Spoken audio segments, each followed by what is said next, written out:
እኔ ካንተ ጋር ነው መሆን ያለብኝ። ካንተ መራቅ እርቅ ቦታ መሆን አልችልም። አሁን በቃ ልቤን አትስቀለው፣ ክፈተው። ይሄን ሁሉ አመት ያለችኝ እኮ አንድ እህት ናት። እንዴ ለምን አትሆንም? ትሆናለች እንጂ እኔ የማትሆንበት ምክንያት ምንም አይታየኝም። እኔ እህት እንደሆነች ነው የማስበው። እንዳፍሻለሁ። እሺ በቃ አትፍራ፣ ደፈር ብለህ ክፈተው። ቶሎ በል እኔው። ሰላም እንዴ? ደህና ነኝ። የምን ዕቃ ነው? ለምን ነበር የፈለግ? ራይ ወንድ ልጅ አይደለው እንዴ? ለምን ነው ፈራ?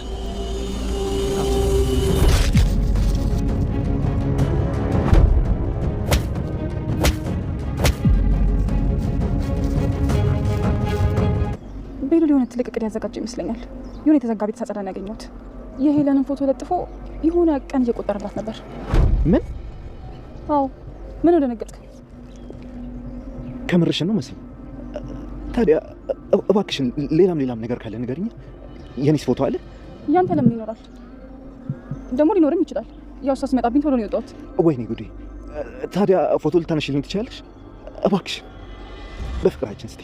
ማለት ለምን አነሳልሃለሁ? መናገርም እንዲቆጨኝ አታድርገኝ።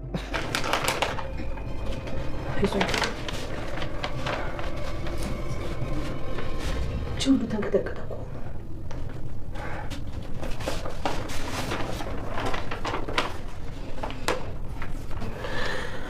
አውጣው።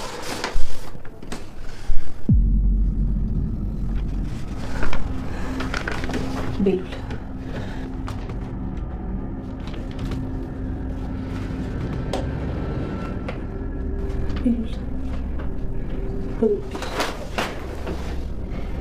ቤሉል እናት ተረጋጋ። እንደዚህ ነገር እኮ ያጋጥማል። ቤሉል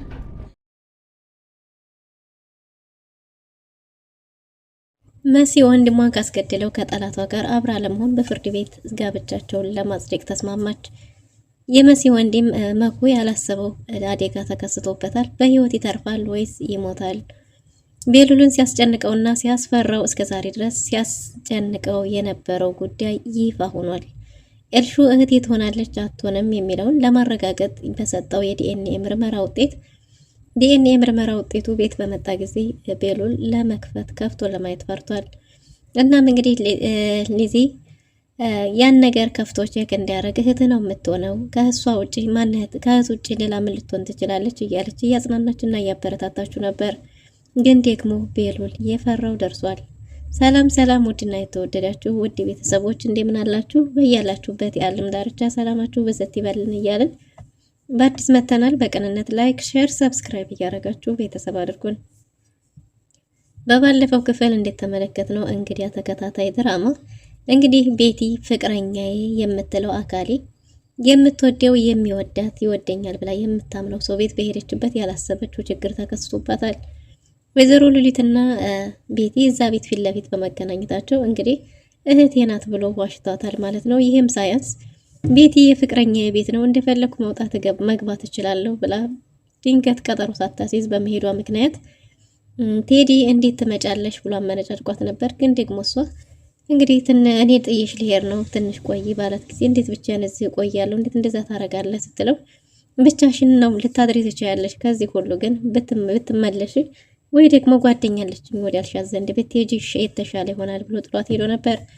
እና ቤቲም እንግዲህ ጓደኛዋ ጋር ደውላ ጓደኛዬ እባክሽ ደብሮኛል ወተን ፈታ የምንል ከሆነ ልምጣ እያለች እያወራቻት ሳለ ነበር ድንገት ያላሰበችው ድምጽ የሰማችው። በእርግጥም አላስተዋለችውም እንጂ ይህን ድምጽ ከዚህ በፊትም ሰምታው ታውቃለች። ቤቲ ከዚህ በፊትም የሆነ ድምጽ ሰማው ልበል ባለች ጊዜ አይ አልሰማሽም ምናምን ብሎ አምታቷ አሳልፋን ነበር። ግን ደግሞ አሁንም በድጋሚ ይህን ድምጽ ሰምተዋለች። ይህ ድምጽ ያዲኑኝ ጥሪ ይመስላል። አንድ ክፍል ቤት ውስጥ የተዘጋው አቶ ተማስ እርዱኝ ድረሱልኝ የሚል ድምጽ እያሰማ ይመስላልና እየጮኸ ነበር። በዚህን ጊዜ ቤቲ ተደናግጣ ስለነበር እዚህ ቤት ሰው አለ እያለች ወደ በሩ ተጠግታ እየተንቀጠቀጠች በፍርሃት እየተርበተበተች እግሮቿ መቆም አቅቷቸው እንደምንም ብላ ለማጣራት ወደ በሩ ተጠግታለች። ወደ በሩ ተጠግታ እዚህ ቤት ሰው አለ ወይ? እዚህ ቤት ሰው አለ ይሰማል፣ ሰው አለ ባለች ጊዜ ድምጹን በድጋሚ ሰምተዋለች ማለት ነው። እናም እንግዲህ ድምጹን በድጋሚ በሰማች ጊዜ በሩን ለመክፈትና ውስጥ ያለውን ነገር ለማረጋገጥ እየፈራች ልበልተው እያለች እየተንቀጠቀጠች ነበር። በስተመጨረሻም ወድቃለች።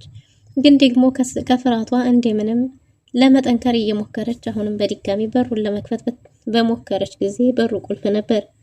በሩን እየታገለች ሳለ ድንገት ቴዲ መጥቶ ተቆጥቷታል። ወደዛ በር እንዳደርሽ ብዬ አስጠንቅቄሽ አልነበረም? ምን ታደርጊያለሽ እዛ በር ጋር? ከዚህ በፊት አስጠንቅቄሽ ነበር። ይሄን በር እንዳትነኪው ብዬሽ ነበር። ምን ታደርጊያለሽ ባለ ጊዜ እንደዚህ ድምጽ እየሰማሁ እኮ ነው። የሰው ድምጽ አለ፣ እዚህ ውስጥ ሰው አለ እያለችው ነበር። እሱም እንዴ ምንም ትንፋሹን ሰብስቦ እኔ እኮ ወደዛ ትጠጊ ያልኩሽ ላንቺ ለራስሽ በማዘን ነው ብሏታል። እሷም ይሄን ባላት ጊዜ አልታመን ቢላትም እንዴት ብላ ጠይቃ ነበር። የሚያስታምመው ዘመድ እንዳለና ሆስፒታል በወሰደው ጊዜ ሆስፒታል ስለባሰበት ሰዎችንም ስለሚጎዳ መድኃኒት እየተገዛለት እዚህ ቤት እንደሆነ የሚቀመጥ ተናግሯል። ከሰዎች ጋር እንዳይገናኝ እንደሆነ አንድ ክፍል ቤት የተዘጋው ምክንያቱም ከሰዎች ጋር ሲገናኝ ሰዎችን እንደሚጎዳ ነግሯታል። ግን እኮ በዚህ ሰዓት ሆስፒታል ነበር ታዲያ መኖር የነበረበት ብላ ነበር። ግን ደግሞ ለሱም ቢሆን መላላጣለትም አቶ ቴዲ። እናም እኔ ጋር ይሻለዋል፣ እኔ ጋር ባለ ጊዜ ነው ለውጥ ያለው። ከዚህ በፊት እኮ ያልሰማሽው መናገርም ሆነ ማውራት ስለማይችል ነበር። አሁን ግን ይኸው መናገር ጀምሯል። እንደምታዩ ለውጥ አለው። እርግጠኛ ነኝ አሁን ገብተሽ ለማየት ብትሞክሪ ግን ሊጎዳሽ ይችላል ብሎ አስፈራርቷታል። መሲ ምክንያቱ ባያሳምናትም ግን ደግሞ አምና ተቀበላለች ቤቲ። ምክንያቱም ከማመን ውጭ ምንም ምርጫ የላትምና። እናም እንግዲህ በስተመጨረሻም ቴዲ አሁንም ቢሆን እኔ የሚሄድበት ጉዳይ አለኝ፣ ስለዚህ ለዛሬ የኔ ፍቅር ከጓደኛሽ ጋር ብታድሪ ይሻላል ብሏታል። እሷም ባየችው ድምጽ በሰማችው ድምጽ ስለተረበሸች ወደ ጓደኛዋ ዘንድ መታለች። ለቤሉል አንድ መልእክት ተልኮልሃል ብለዋለች አይንዬም እንደዛ ባለችው ጊዜ ምን አይነት መልእክት ብሎ ነበር። ሞተረኛ ነው ያመጣልህ፣ ምን አይነት መልእክት እንደሆነ አላውቅም ብላ ፊት ለፊቱ የታሸገ ፖስታ ተቀምጧል።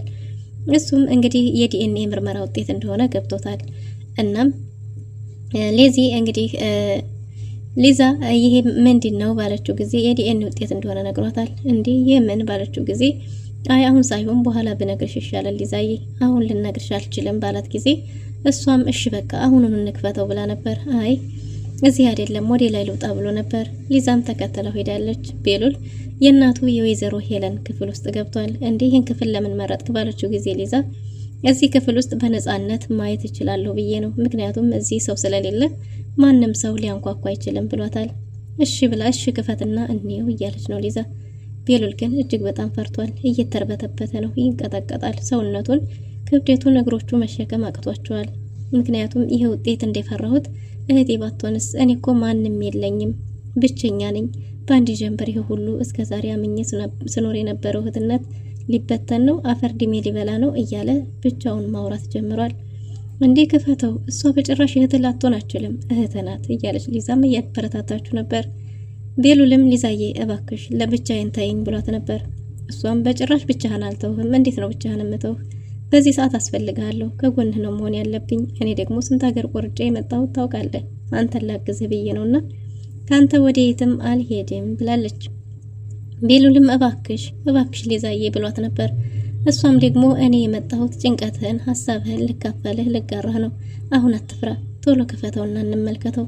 ምክንያቱም እህትህ ላትሆን የምችልበት ምንም አይነት አጋጣሚ የለም። እኔን የሚሰማኝ እህትህ እንደሆነች ነው እያለች እያበረታታችሁ ነበር። እናም እንግዲህ ቤሉል ልክፈተው ልተው እያለ አይ ቢቀርብኝ ይሻላል፣ ይቅርና እውነቱ እንደተደበቀ ሆኖ እህቴ ብዬ እንዳመንኳ ምኜ እስከ መጨረሻው ድረስ ብኖር ይሻለኛል ይላል። ግን ደግሞ በሀሳቡ ሳይጸና ደግሞ ፈትቼ ልየው፣ ግን ደግሞ ባትሆን እህትነቷን ላጣ ነው፣ ማንም ሳይኖረኝ ብቸኛ ልሆን ነው እያለ ግራ በመጋባት ስሜት ውስጥ ነው ያለው።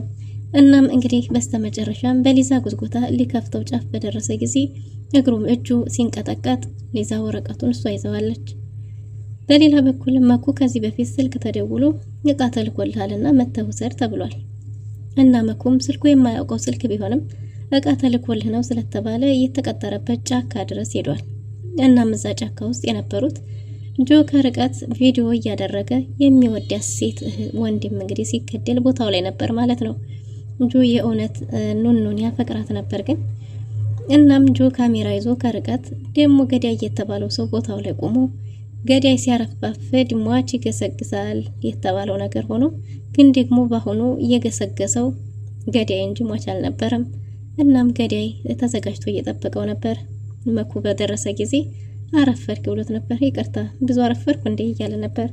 እናም እንግዲህ መኩ የመጣው እቃ ምንድነው? እቃውን ስጠኝና ልመለስ ሲለው ፈራህ እንዴ ብሎት ነበር።